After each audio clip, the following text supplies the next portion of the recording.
All right. So, how does a Stage 1 tune affect recommended maintenance intervals on a B8.5 S4?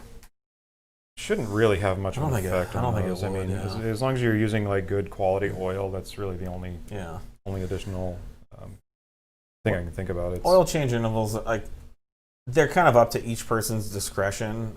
yeah, driving style, environment. If you're in like Yeah. the desert versus Yeah. Tahoe at elevation, There's it's a going lot to change. of dust, or Yeah, it's going to change. that's really hot. Fuel quality, what fuels you're running, all of that can affect maintenance intervals more than just a Stage 1 tune.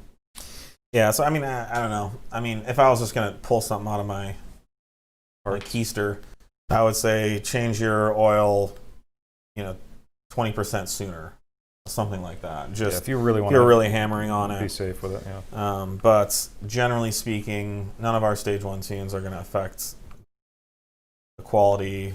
It could accelerate the B8s.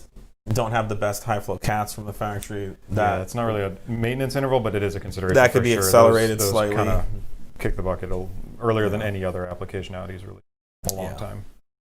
Just most cars aren't even maintained to factory standards, so if you do that, I think you'll be in good shape. Yep.